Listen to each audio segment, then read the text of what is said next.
Assalamualaikum warahmatullahi wabarakatuh. Kami dari kelompok 4 Ekonomi Lingkungan kelas A akan mempresentasikan mengenai pencemaran lahan yang terjadi di Karawang, Jawa Barat. Video ini kami buat untuk memenuhi tugas akhir mata kuliah Ekonomi Lingkungan. Anggota dari kelompok kami yaitu Milatul Hanafiah NIM 02, Ulfa Nurvita NIM 07, Tengku Sila Sentika Alven NIM 64, Arifatul Aini Iza NIM 113, dan Rindi Marta Kusuma NIM 116. Nah, sebelum menuju ke pembahasan, mari kita simak video kasus pencemaran lahan terlebih dahulu. Selamat menyaksikan videonya. Lahan pertanian di Karawang, Jawa Barat yang mengalami penurunan tingkat kesuburan menjadi masalah serius bagi Ajud Tajrudin dan ribuan petani lainnya. Penggunaan pupuk kimia dan pestisida berlebih menjadi penyebabnya. Bayang-bayang panen melimpah pun sirna karena serangan hama yang kian resisten terhadap pestisida.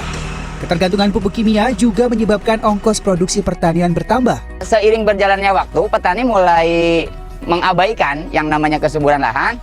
Jadi saat ini kondisi tanah mayoritas di Karawang itu dangkal, ya.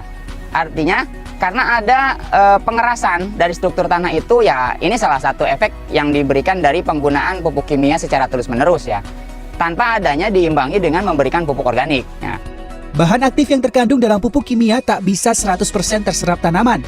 Residu yang tertinggal jika terkena air akan mengikat tanah seperti lem, sehingga tanah akan menjadi keras dan sulit ditanami. Selain keras, tanah juga menjadi asam, sehingga mikroorganisme dan hewan seperti cacing tidak bisa hidup.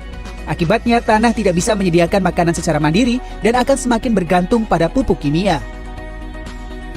Menurut Guru Besar Ilmu Tanah dan Sumber Daya Lahan Institut Pertanian Bogor, Profesor Widiatmaka, kondisi demikian merupakan warisan dari revolusi hijau era Orde Baru. Pertanian digenjot untuk terus produktif tanpa mempedulikan keberlanjutan lahan. Pemerintah saat ini pun masih berfokus memberi subsidi pupuk tanpa tahu kebutuhan tanah yang berbeda-beda di setiap tempat. Subsidi pupuk itu sekarang ini masih seragam, tapi anggaran yang diberikan sebetulnya sangat besar, itu lebih dari 20 triliun saya kira ya untuk tahun 2020 tuh, 2021. Nah itu mestinya saran saya itu harus diatur sehingga lokasi mana memerlukan pupuk apa, ya tentu memerlukan pekerjaan tambahan ya. Lokasi mana memerlukan pupuk apa itu dispesifikkan. Saya kira perlu digalakkan tuh penggunaan bahan organik. Baik, saya akan mengidentifikasi permasalahan pencemaran lahan yang terjadi di Karawang, Jawa Barat. Nah, masalah utama yang terjadi di Karawang ini adalah tingkat kesuburan lahan pertaniannya itu menurun karena penggunaan pupuk kimia dan pestisida berlebih. Pupuk kimia dan pestisida yang digunakan secara berlebihan akan menimbulkan permasalahan lain seperti hama akan menjadi resisten terhadap pestisida, kemudian adanya ketergantungan penggunaan pupuk kimia, dan yang ketiga, tanah pada lahan pertanian itu menjadi keras dan asam. Nah, pestisida sendiri itu mengandung senyawa kimia yang membantu petani untuk membasmi OPT. Namun, sewaktu-waktu dia bisa menjadi racun atau polutan apabila digunakan secara berlebihan. Nah, penggunaan pestisida secara berlebihan itu dapat membuat pencemaran pada lahan pertanian, kemudian bisa menurunkan produktivitas, dan yang ketiga bisa membuat hama bermutasi sehingga resisten terhadap pestisida.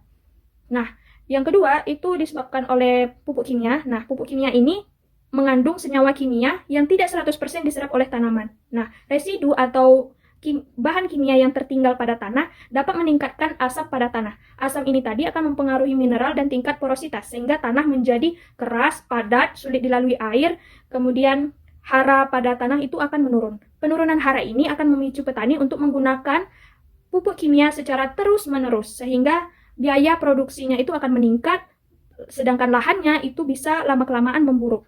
Penggunaan pestisida dan pupuk kimia yang secara berlebihan ini tadi akan meningkatkan asam pada lahan pertanian, sehingga mikroorganisme yang membantu tingkat kesuburan tanah seperti cacing itu akan sulit untuk hidup di lahan tersebut. Nah, untuk selanjutnya yaitu solusi. Untuk solusi yang pertama yaitu satu, penghijauan. Penanaman pohon dilakukan dengan tujuan agar tanah tidak menjadi gersang, meningkatkan kadar bahan organik dan juga baik untuk kesuburan tanah. 2. Mengurangi pencemaran tanah bertujuan untuk melindungi tanah dan ekosistem yang ada di sekitarnya. 3. Menggunakan pupuk kimia secara bijaksana. Penggunaan pupuk dengan dosis yang tepat, tidak berlebihan, dan cara yang bijaksana ditunjukkan agar keseimbangan unsur hara dalam tanah tetap terjaga baik. Solusi yang keempat yaitu penanaman secara bergilir. Nah, solusi ini dianjurkan agar melakukan penanaman tanaman yang lebih bervariasi dengan tujuan untuk mencegah terakumulasinya hama yang sering menyerang satu spesies saja. Penanaman monoton pada tanaman tentu akan menghilangkan unsur hara yang terkandung dalam tanah. Nah, solusi yang kelima yaitu penerapan pertanian organik. Pertanian organik merupakan kegiatan bercocok tanam yang ramah atau akrab dengan lingkungan, dengan cara berusaha meminimalkan dampak negatif bagi alam sekitar.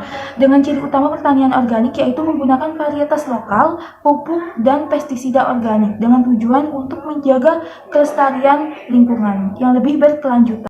Selanjutnya yaitu peran stakeholder. Di sini peran utamanya yaitu pemerintah, di mana pemerintah merupakan salah satu instansi utama yang berperan penting dalam pengendalian pencemaran lahan yang disebabkan oleh beberapa hal di atas.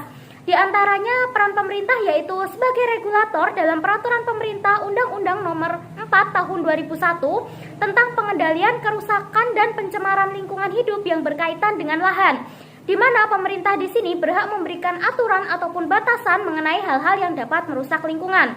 Yang kedua, membatasi penggunaan pupuk kimia dan pestisida yang telah dijelaskan pada Undang-Undang Nomor 7 Tahun 1973. Dan yang ketiga, memberikan penyuluhan pertanian kepada masyarakat sesuai dengan Peraturan Pemerintah Nomor 16 Tahun 2006. Selanjutnya yaitu masyarakat, di mana masyarakat di sini berperan sebagai penyampaian informasi mengenai hal-hal penting yang terjadi dalam lingkungan hidupnya untuk menanggulangi terjadinya kerusakan lahan. Yang kedua, sebagai sasaran dalam pembuatan kebijakan-kebijakan atau peraturan pemerintah. Yang ketiga, mengatur penggunaan bahan kimia pada lahan. Yang keempat, melakukan pengelolaan pupuk organik sebagai pengganti pupuk kimia. Dan yang kelima, melakukan berbagai upaya untuk pengelolaan lahan dengan berbagai teknologi, contohnya seperti bioremediasi. Yang ketiga yaitu dunia industri, di mana dunia industri di sini berperan dalam memperbanyak penyediaan pupuk organik, sehingga masyarakat tidak kehabisan stok pupuk organik dan tidak beralih ke pupuk kimia. Dengan begitu, kita dapat meminimalisir penggunaan pupuk kimia dan meningkatkan penggunaan pupuk organik. Yang kedua, menggunakan bahan yang aman dan tidak berbahaya dalam pembuatan pupuk kimia maupun pestisida, sesuai dengan Peraturan Menteri Perindustrian Nomor 27 Tahun 2018. Selanjutnya yaitu peran perguruan tinggi, di mana peran perguruan tinggi yang berlandaskan Tridharma tidak hanya mahasiswa atau mahasiswi yang memiliki tanggung jawab sesuai dengan Tridharma, akan tetapi seluruh dosen dan yang terlibat juga memiliki tanggung jawab tersebut. Nah, peran perguruan tinggi yang dapat dilakukan untuk permasalahan pencemaran lahan di Karawang, Jawa Barat, yaitu yang pertama melakukan penelitian dan pengendalian terhadap pencemaran lahan pertanian. Nah, yang kedua yaitu memberikan pengarahan mengenai dampak negatif dari pencemaran lahan akibat penggunaan pupuk kimia dan pestisida berlebihan. Nah, dengan demikian permasalahan terkait pencemaran lahan pertanian di Karawang, Jawa Barat dapat ditangani. Peran stakeholder selanjutnya yaitu peran dari NGO, Non-Government Organization Industry. Nah, di mana NGO berperan sebagai penyedia informasi mengenai pupuk, pestisida, dan upaya yang dapat dilakukan dalam pengendalian pencemaran lahan pertanian. Nah, dengan demikian petani dapat mempertimbangkan dan melakukan pemberian pupuk maupun pestisida sesuai anjuran atau sesuai SOP sehingga tidak menyebabkan pencemaran lahan pertanian. Nah, peran stakeholder yang terakhir oleh LSM, yaitu Lembaga Swadaya Masyarakat.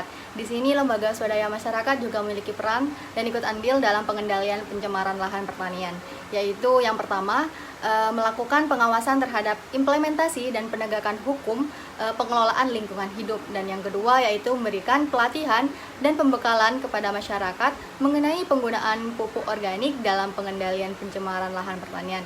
Yang terakhir yaitu mendorong partisipasi masyarakat dalam menjaga lahan pertanian agar tidak tercemar. Nah, dengan demikian, peran stakeholder di sini sangat berpengaruh terhadap keberlanjutan pertanian dalam menangani permasalahan, khususnya agar lahan pertanian tidak lagi tercemar karena penggunaan pupuk dan pestisida yang berlebihan atau tidak sesuai dengan SOP atau anjuran. Sekian presentasi yang dapat kelompok kami sampaikan. Ada kurang lebihnya atau kesalahan kata, kami mohon maaf yang sebesar-besarnya. Terima kasih. Wassalamualaikum warahmatullahi wabarakatuh.